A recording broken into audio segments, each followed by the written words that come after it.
Hello guys! Hello! Scorpio, welcome dito sa aking channel, Scorpio. Alamin natin kung anong messages, vibration, gabay energy para sa lahat ng Scorpio.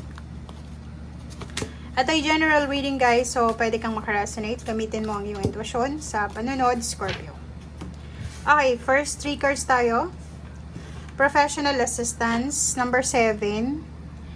Angels of the 4 direction in taking steps. Scorpio, kung makikita mo, meron kang 44 dito. Stability and balance. Ano man itong plano mo sa buhay, Scorpio, ano man itong stability, balance, security na gusto mong maabot sa buhay, nasa tamang direction ka. Nasa tamang direction. And yung angels, supportado ka. Angels, guides, archangels, spiritual helpers ng universe, ng ating Panginoon, supportado ka sa kung ano man tong plano mo. Professional assistance, number 7. If kailangan mo ng professional assistance or pwedeng mga professional, papeles ba yung inaasikaso mo? Gusto mong mag-abroad? Gusto mong ayusin yung papeles or ano pa man? Huwag kang magdalawang isip na lumapit sa mga taong professional. Okay? Makaka-save ka ng money, at the same time, makaka-save ka ng oras mo. Wow. Nakikita natin dito na may sisimulan kayo diba? May sisimulan kayo, Scorpio, na isang bagay na matagal yung pinag-isipan. Or parang sobra-sobra yung sobra-sobra yung ginugol mo ditong oras para simulan ito.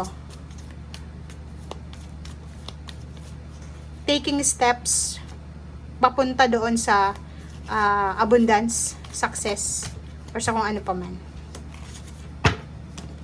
Oh, ganun din to. 'Di ba? Kita nyo, Scorpio. Sinasabi ng bara sa'yo dyan na ipakita mo. Number 4 din siya. So, yung pinaka-significant number sa'yo dito is 444. Kung ano man ito, na plano mo, ito 4 din siya, Diba? Ano man itong plano mo, have faith. Ipakita mo sa mundo kung gaano ka kagaling. Ipakita mo sa mundo, lalo yung mga taong hindi naniniwala sa'yo. Pakita mo sa kanila na may pagbabago. Kaya mong baguhin ang lahat sa buhay mo. Ipakita mo sa kanila na ikaw yung alpha. 'Di ba? Parang gano'n yung sinasabi ng bara sa'yo, Scorpio. Ipakita mo sa kanila na magaling ka. Okay? Phoenix rising. Andito ka na sa sitwasyon, taking steps ka na 'di ba? So Phoenix rising from the ashes. Ibig sabihin yan, babangon ka, Scorpio, galing sa kung saan ka man nalugmok. Relationship man yan, pera, relationship with the family, with intimate relationship, katrabaho, or kano pa man.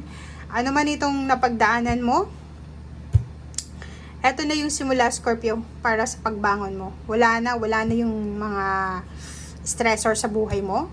Makukuha mo na kung anong gusto mo, kung talagang gusto mo. Okay. Magagamit mo na din yung kung ano yung strength mo.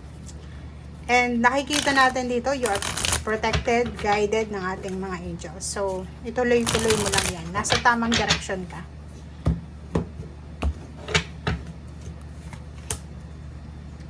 Diba? O, nakikita ko siya talaga, parang may pupunta ng ibang bansa. Kailangan mo kasi kasuhin yung papeles mo, dokumento.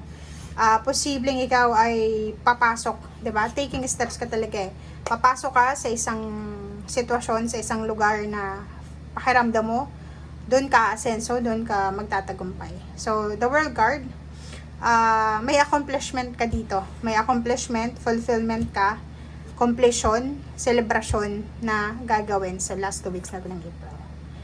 Ganun din, victory and success. May victory and success, may recognition, rewards. If estudyante ka, pwedeng malapit ka ng graduate, or if may anak kang nag-aaral, malapit ng makapagtapos yung anak mo. And may promotion, salary increase, or kung ano man to. So, double yung baraha mo dito, the World and the Chariot. Major arcana siya. Sinasabi na isang accomplishment na pwedeng maging dahilan ng selebrasyon, isang victory, success, and recognition, completion ng papeles, completion ng kung ano pa man yan. Okay? So, yun. If nag-organize ka ng event, celebration, nag-organize ka ng mga papeles mo, matatapos mo siya at the end of April. Okay? So, nakikita ko sa'yo dito, punong-puno ka ng determinasyon. Diba? Punong-puno ka ng determinasyon sa kung ano man tong plano mo. Planong mag-abroad, planong lumipat ang bahay, planong magpakasal, planong makipaghiwalay, planong mai-promote, ano man to, planong mag-aral ulit. So, comment down below.